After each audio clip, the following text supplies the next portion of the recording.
Tras la firma de los acuerdos de Oslo en 1993, que por cierto ya se cumplen 30 años el pasado 13 de septiembre, uno de los elementos fundamentales de este intento de paz provisional fue la creación de la Autoridad Palestina.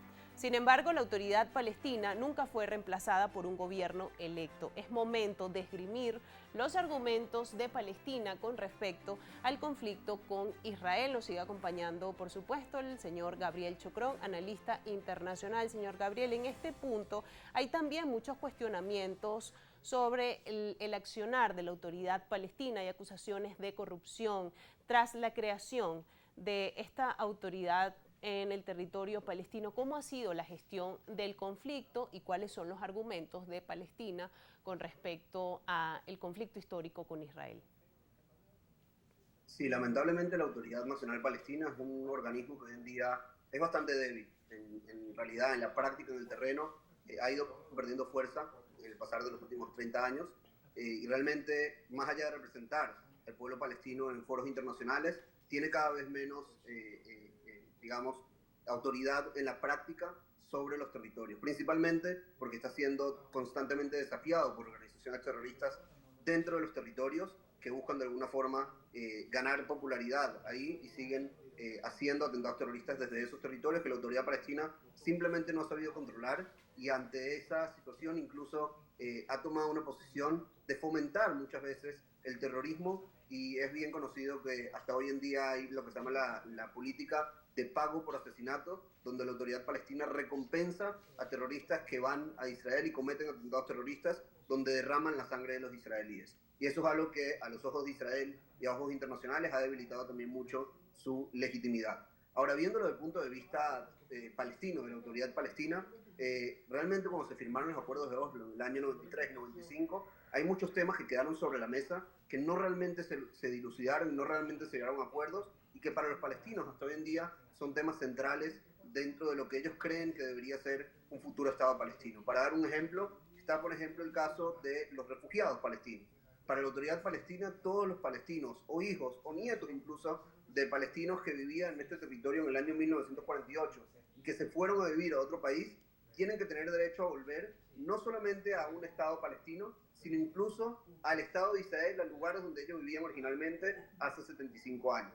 Estamos hablando de que son millones de personas hoy en día que son descendientes de refugiados palestinos, incluso descendientes de descendientes. De hecho, es el único estatus de refugiado a nivel mundial que se transmite de generación en generación, y que si realmente volvieran a lo que hoy en día es el Estado de Israel, acabarían con lo que es la mayoría judía y por ende acabaría con lo que es el Estado judío aquí en el Estado de Israel, y es algo que para Israel no tiene lugar a negociación, no se puede dar cabida a eso, y que para la Autoridad Nacional Palestina es algo que ven como un derecho que quieren proteger de su pueblo. Y por eso también otro punto central obviamente es Jerusalén, que como sabemos Jerusalén es una ciudad sagrada para miles de millones de personas en el mundo. Para los judíos es el lugar más sagrado del mundo, para los cristianos también es uno de los puntos principales de su historia. Toda la vida de Jesús se desarrolló también ahí en Jerusalén, y para los musulmanes también es una de sus ciudades sagradas. Está ahí la mezquita de Al-Aqsa, el tercer lugar más sagrado para el Islam, y por eso los palestinos también exigen que en un acuerdo de paz definitivo se incluya Jerusalén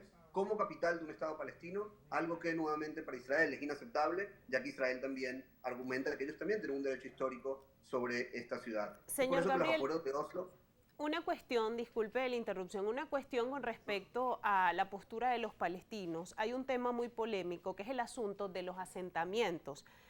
Muchos palestinos o la narrativa palestina esgrime que esta es una forma de Israel de ir restando territorio palestino.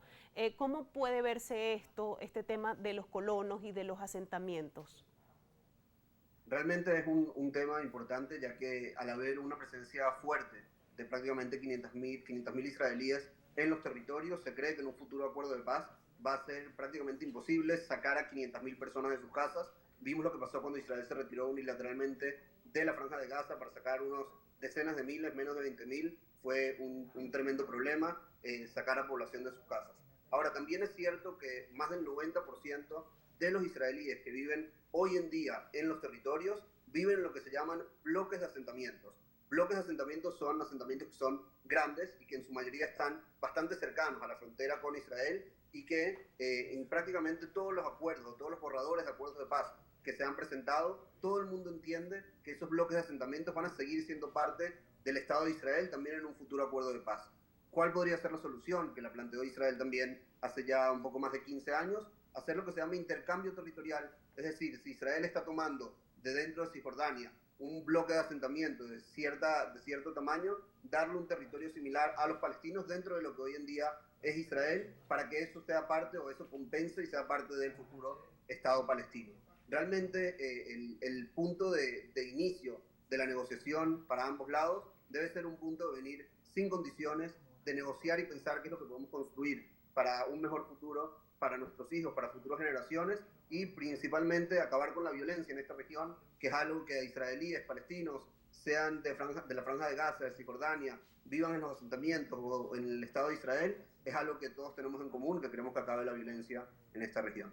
Señor Gabriel, ya para cerrar y despedir el programa, ¿es posible una renovación de los acuerdos de Oslo? Creo que los acuerdos de Oslo, como fueron redactados y como fueron hechos, hoy en día son totalmente irrelevantes. Lo que sí creo que habría que rescatar de esos acuerdos de Oslo es, en un lugar, abandonar la violencia, como acabamos de mencionar, por parte de la Autoridad Nacional Palestina, que acaben, por ejemplo, con la política de recompensar a terroristas que cometen atentados, y por el lado de Israel, rescatar esta voluntad de ceder también a favor de esta paz. Es algo de lo que prácticamente no se habla hoy en Israel, ya que está totalmente estancado el proceso diplomático, y creo que el primer paso es dar un paso hacia iniciar este proceso, y ojalá que con la integración regional que vemos hoy en día de Israel, con los Emiratos, con Bahrein, posiblemente también con Arabia Saudita, pueda de alguna forma servir como motor para este acuerdo de paz con los palestinos también. Deseamos que así sea y que finalmente se pueda concretar la paz en este conflicto histórico. Muchísimas gracias, señor Gabriel, por este análisis y por ayudarnos a entender este conflicto que parece lejano a nuestras fronteras, pero es parte de la historia universal. Muchísimas gracias. Un gusto, Anastasia.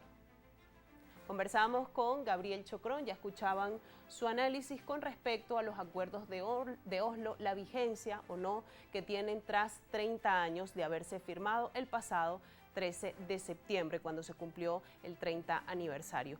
De esta manera me despido de ustedes, siempre agradeciéndoles la sintonía e invitándoles a que nos sigan acompañando a analizar todos estos temas que destacan en la agenda internacional. Feliz noche para todos.